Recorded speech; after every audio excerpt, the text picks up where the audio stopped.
Want to get drunk for free? Go to European Parliament, because every day, well, at least before Corona, it is full of events. Regions, companies, NGOs and causes present themselves with a launching event, a lunch or a debate. Speeches, presentations, and then a lunch and of course a lot of drinks. Why would you want to organize such an event? Is it really helping your cause, or is it just to help your client or your boss feel important for a day? Friso Koppens of Public Affairs Agency Bureau Brussels is lobbying for a cause that the EU has no competence about and the European Parliament is not debating. But he is still launching his campaign with an event in the European Parliament. He explains why he thinks that it's a smart idea, and we discuss how to make it a success. And he ends with 6 tips to make the most out of it. Friso, you are many years a lobbyist in Brussels. You have an office here at Place Schuman, probably the best location ever. Tell me some of your biggest achievements as a lobbyist. Achievements as a lobbyist, yeah, but I can't. Why not? A lobbyist cannot claim his success, perhaps to his client alone, but not broader. You have, if you've done well, you have convinced people of an idea, and then it's their idea. If you then go and say, that is thanks to me, you kind of embarrass other people. So the good lobbyist is a humble lobbyist. Yeah, absolutely. Okay, so you are lobbying for a cause, which is, it has to do with health inequality. You figured out healthcare for men is much better than for women because clinical tests are designed by men, run on men, and designed for the male body. How big is this problem of health inequality? Well, that's what we came across. But perhaps first about lobbying, if you allow. I'm the lobbyist, I call myself lobbyist. Then people may sometimes react, you're for hire. And then I have to say, well, it's not a brothel. We need to feel okay with the issue that we're supporting. And then lobby is exchange of expertise. And the expertise is with the client. So what we do is we assist, we prepare, we accompany, we report. But when it comes down to a real exchange of expertise, the client needs to come to the table. So your client is advocating for this. How big is this problem of health inequality? Well, and here there is a group of gynecologists, the professional association in Europe. They have developed a curriculum for improving the daily practice of gynecology in the member states because they're applied widely differently, and that would save lives, care, cost, etc. And we've been asked to assist in the distribution and acceptation of that curriculum. Okay, so and one part of the campaign that you're doing will be a launching event in the European Parliament. There are many of these events. Well, before Corona, there were everywhere around European Parliament. You see these small side events, there are debates, there are exhibitions. We made a short selection of things we came across here. We see the Baltic Sea, there's health, there's sports, all kinds of events in the European Parliament. Yeah. We're going to discuss why that's a good idea. Let's start in general. Why would you want to have such an event in the European Parliament? Because it gives profile to your case, primarily. And you need to have a member of parliament, at least one or more, to host, which means that there is support for your cause, otherwise they wouldn't do it. Yeah. And doing it in parliament gives a certain prestige to the presentation, but it's also a place to invite others. And then, of course, there are the 3 main bodies in the legislative process. That is Parliament, Council, and Commission.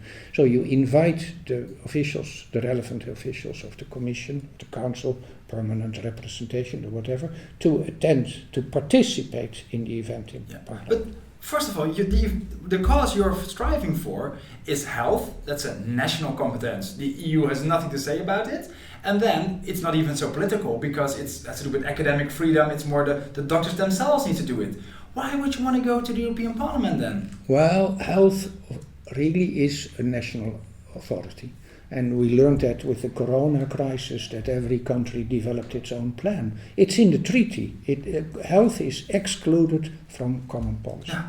But health comes into common policy because of the internal market.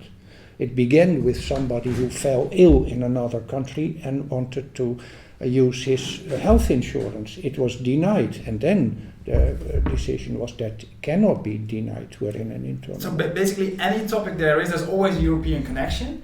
But what you're looking for is not legislative change. You want to create awareness. Why then go to the European Parliament? Well, because you can get that awareness from several sides. Health is also money. Health is a big chunk of national budgets. National budgets, since a few years, are being scrutinized here every year in the semester program. If there is unnecessary expense in the health budget, then the member state will get some suggestions for improvement. But I always think nobody cares what happens in the European Parliament outside the Brussels bubble. If you want to keep something a secret, organize something in the European Parliament. Yeah, but that's fundamentally. Nobody cares what happens in European Parliament. There is a prime minister in a member state who said some time ago that European elections were not that important. Well, that is really a silly remark. The European Parliament, certainly since Lisbon, decides about all legislation. Yeah, we know that, but if you want to create awareness, is then the European Parliament the best place to create exposure? The press barely comes there. You don't really see it back in the member states. Your view of Parliament is that poor? Shocking. Okay. Here is work to be done. Yes. Parliament is a vital part in the European policy-making process. And yes, it's taken a long time, but to underestimate Parliament is not... To be honest, organizing such an event in the Parliament, does it really help your cause? Or is it just because the client comes into this building and he can drink some champagne with MEPs? Is it just to make your client happy? See, you speak about champagne, and in your intro you had it about getting drunk and whatnot. That's not serious. And it's not very customary either. Things have changed. Yes, 25 years ago, a journalist would come to Parliament, have the camera at knee height and James Bond music behind. Then you already know what the approach is like. That's not of today anymore. Grow up. Parliament is our Parliament. And that's where it's happening. So we should use that place to draw attention to issues that are relevant. And how relevant is it to do it in the building of the European Parliament? You can also go to one of the conference rooms here, or go to a nice bar or a theater. Does it really make a difference if you have your event in the European Parliament? It's not absolutely necessary. You can do it anywhere, of course. It's depending on your case also. But does the building have some magic for the people who attend the event? Oh, yes, so it certainly has some prestige. And it shows that that you're talking about something European. And that's what you want to express as well. Okay, well, you have listed 6 tips to help people who want to organize such a thing in the European Parliament to make it a good success. The first one is believe in your cause. Now, that's not for the event alone, that is always. If you want to assist in your client or whatever organization or grouping asks your support, you must feel happy with the cause. If not, you should not do it. And does it just mean you should have no moral obligations against it, or you should feel really strongly about it? Well, it helps if you feel very strongly about it, but it should be okay. Yeah. No tobacco, no funny things. And should you also believe that this is a cause you can win, or just as long as the client pays, we'll go for it and we'll see? No, that's what I'm saying. So you must feel okay with the cause you're fighting. But also, should you believe that it is achievable, that you can win, or do you think this is a lost cause? But no, of course not. Okay. So then the second thing is, don't just organize an event. But then wait, you can get very far. To start saying this is no way, that doesn't happen very often. That depends on you. If you find ways, approaches or whatnot, you can get. Okay, so don't say no too easily. Your second advice is make it part of a strategy. an event in Europe, don't organize an event in the European Parliament, and in the bus you go home and you say, now we put our cause on the agenda, we're done. It should be the beginning, the end, or a milestone in the process. How does that work? Yeah, if you just go to Parliament with your delegation and then go home, that is of course useless. No, the whole thing starts with your, I call it client or whoever you support, it doesn't matter. You need to decide what your issue is. What is it you want to achieve or avoid? And this goes for basically all the tips we're going to handle. They seem like such open doors. They're so logical, but still we see them go wrong. I mean, I've moderated events in the European Parliament, and at the end, the mayor of the town that wanted to do something, he went home and said, it's on the agenda, it's done now. Yeah. Do people really make this mistake? But defining the issue has some value, not just that there is an issue, but the issue should be as narrow as possible. That gives you more access to stakeholders that may join your case, so your cause. So you have to define your cause as narrow as possible in a way that others can support. Yes, and then you need to see how does an event in the European Parliament fit in. Oh, but that's so if you have decided what is it I want to achieve, then you do research, and that's the main job here. You go, is there legislation? Is there legislation in development? European legislation always comes back for revision. When will it come back? And then you go and look, or can we propose legislation? And then you go and look who is involved, who can be involved, what is their position on this, and that's a bit of work, but then you have an Excel with all stakeholders on one page. And then you can develop a strategy, and then you see someone, perhaps we need to speak with that party, but we are not the right party, but perhaps he can, etc. Okay, and then you develop a strategy, how to march on, and a launch in European Parliament can be part of it. Yeah, and also think of the timing in the issue. Then your third tip is to get the right stakeholders together, not just the people from your home base and the MEP that invited you, but bring in a wider audience. Yeah, Why? We're talking about an event in Parliament. Yeah, because that's not the final station, of course. That's only and then what comes after. So that occasion you try to use to get others in the same room, so that there is a shared thought about the cause, and people can speak to each other and understand that there is support on different places. And then I've seen a lot of events in the European Parliament. They do this, they bring different stakeholders, but it's only a speech from the MEP, the owner of the cause, and then some more boring speeches, and then they drink. You don't even hear the stakeholders. What is a smart way to have these stakeholders bring their enthusiasm? You really have a somewhat dark view on the functioning of Parliament, I believe. Well, a lot of the events are so boring. People are just waiting till it's over and they go drinking.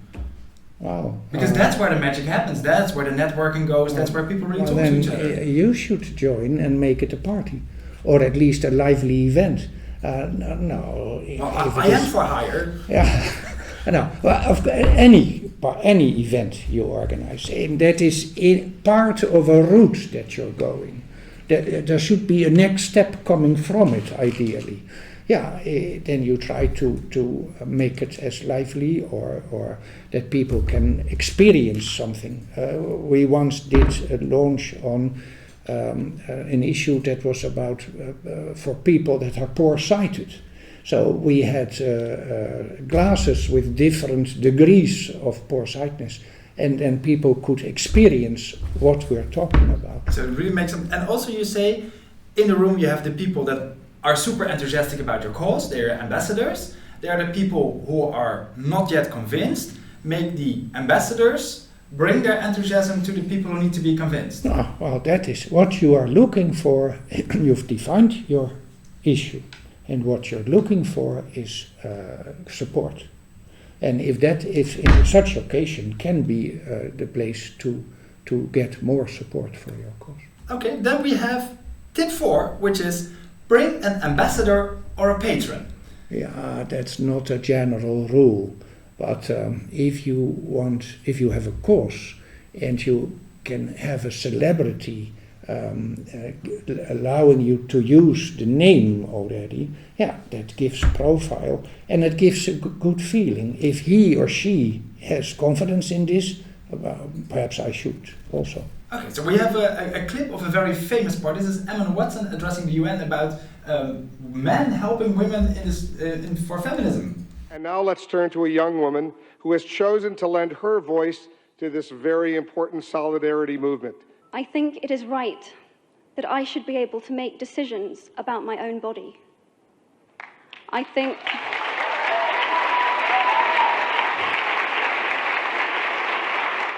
Okay, so this can really help. You see the people cheering. What are what should this patron have? Is it just the more famous the better? Oh, there's no general rule. Ideally, of course, a connection with the domain you're active in. So Emma Watson is a good example. She is ambassador for equal rights. That is, and that's a celebrity.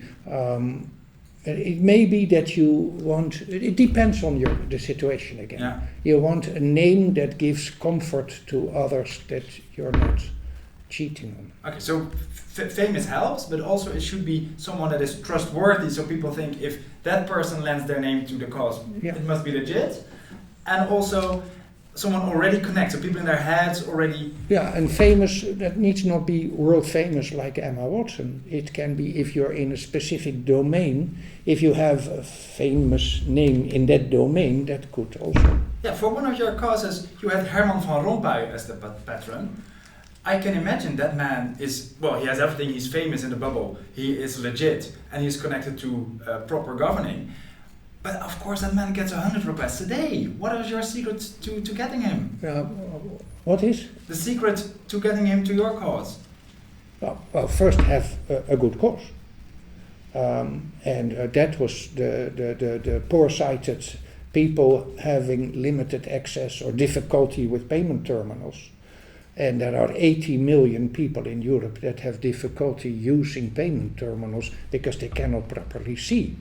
And we were proposing an alternative approach. And that is a cause that we asked him if he would be... Okay, but good cause, that's one thing. And then how do you convince, do you need to know him, do you need to have access, or is it just pure luck? Yeah, it depends again. Sometimes you can just do cold calling. But generally it helps if someone who knows, etc. Okay. Tip 5, prepare the magic. We already touched upon this. Don't just have predictable speeches and monologues. Make sure something happens in the room. Why is this so important? Well, you asked earlier, a dull event is killing. So you want something to happen, and the event is not the final target. It is one step in a sequence. So you want to get something out of it. Yes. Okay, so you need to carefully and if I can give an example here.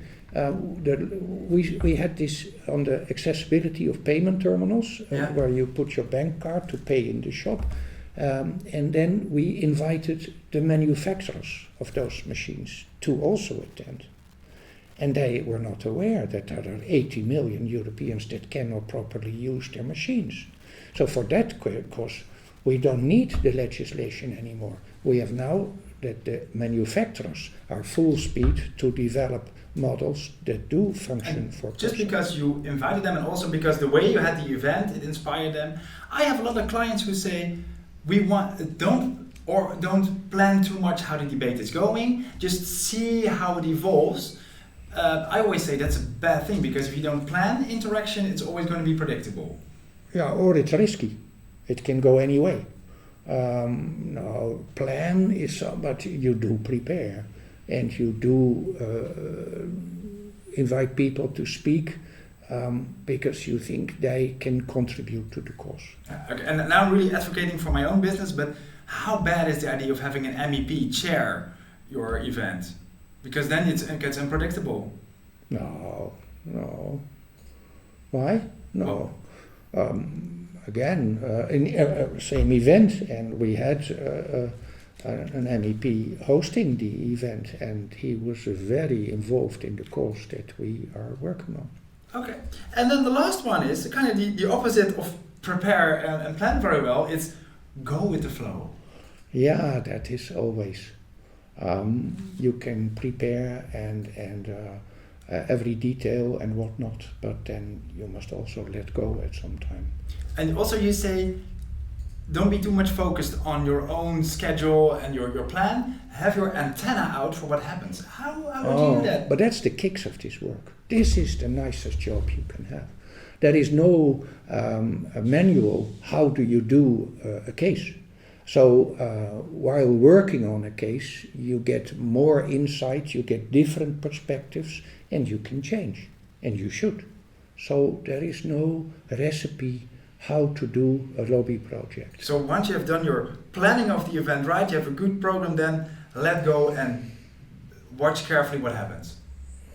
If you've done your preparations, I used to do different work where planning was very important, and then I would say in the morning, one thing can go wrong today, and then I have some comfort. That's a good one.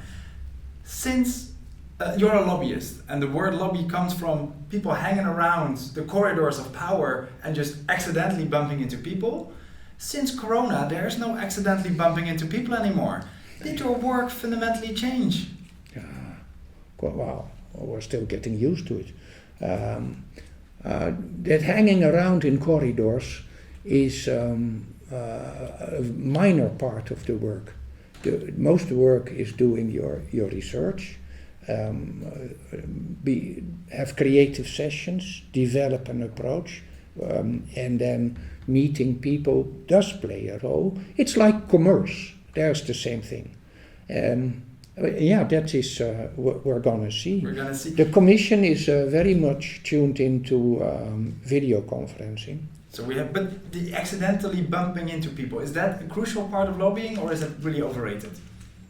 That happens, but it's not no. Not a thing. No.